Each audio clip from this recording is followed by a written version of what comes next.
As falácias da PEC 55. O ministro Henrique Meirelles mandou para o Senado as justificativas da PEC 55. O senador Roberto Requião e o economista José Carlos de Assis examinaram ponto a ponto os efeitos da PEC.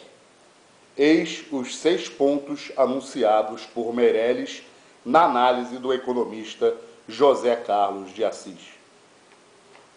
Bom, o primeiro efeito da PEC, segundo Meirelles, é o aumento da confiança. Nada mais falso do que isso. Não é o reequilíbrio das contas que ajudará na retomada da confiança do empresariado, mas a existência de demanda efetiva na economia. Isto é, o fato de os consumidores terem renda, das pessoas terem emprego para comprar. O investidor produtivo tem em vista o mercado, não as intenções do Meirelles, ou sua demagogia neoliberal mistificadora. Enfim, confiança empresarial é efeito do crescimento econômico, não causa. O segundo efeito anunciado por Meirelles, retomada do investimento privado. Outra ficção ligada à primeira. Como eu, investidor, vou investir se a economia está numa depressão de cerca de 8% acumulada em 2 anos, a taxa de desemprego alcança quase 12% e a renda está em queda? Vou investir em produção e quem vai comprar? Na verdade, a confiança que se está construindo é exclusivamente para especuladores financeiros, que não depende da demanda de produtos e serviços, mas da disposição do governo de pagar juros escorchantes sobre a dívida pública. Objetivo último da PEC. Terceiro ponto e terceiro efeito esperado por Meirelles: crescimento econômico. Não há a mais remota possibilidade de algum crescimento econômico resultar de um regime fiscal de congelamento de gastos correntes e de investimento. Crescimento econômico, numa situação de depressão como aquela em que estamos, exige ampliação de gastos fiscais, seja gastos correntes, seja de investimento. Essa é a primeira lição de uma economia estimulada por métodos keynesianos. O efeito de crescimento do déficit fiscal é imediato, como se reconhece no próprio documento de Meirelles. Só que, mascarado esse documento por um raciocínio falacioso sobre o aumento da dívida, que na verdade cai como relação do PIB, por causa do próprio crescimento econômico. Quarto efeito de Meirelles: aumento de emprego e renda.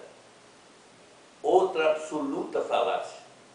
Emprego e renda são resultantes de uma economia em crescimento e só aparecem na primeira fase de um processo de expansão quando devidos a uma política deliberada de gastos públicos deficitários. Nunca no congelamento de despesas fiscais. Já o crescimento derivado da ampliação de gastos públicos deficitários contribui para a expansão do emprego e da renda, gerando um círculo virtuoso de crescimento da economia e reduzindo a relação dívida-PIB. É claro, se o PIB cresce, a relação dívida-PIB diminui. Quinto efeito anunciado por Meirelles: mais recursos disponíveis para investimento e consumo. É inteiramente falso. Na medida em que o setor público congela os gastos orçamentários, é imediatamente reduzida a demanda de bens e serviços do próprio setor público sobre a economia privada, congelando as oportunidades de investimento e consumo reais, não financeiros.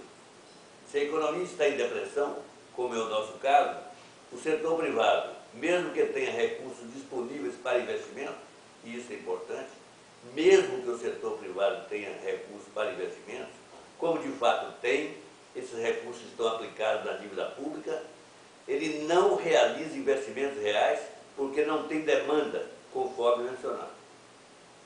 E ponto sexto, o último efeito esperado por Meirelles: queda de juros estrutural. Essa coisa de juros estrutural é uma invenção dele. Não existe isso em economia. Não existe juros estrutural. É juros que sobe ou que desce. Essa é a mãe de todas as falácias. A taxa básica de juros, chamada Selic, nada deve às forças de mercado ou como o regime fiscal proposto por Meirelles, mas obedece exclusivamente às determinações do Copom, que por sua vez condiciona as decisões do Banco Central. É o Banco Central, em última instância, que determina a taxa de juros. E na prática ele obedece às determinações do mercado financeiro especulativo, comandado pelo Itaú e Bradesco.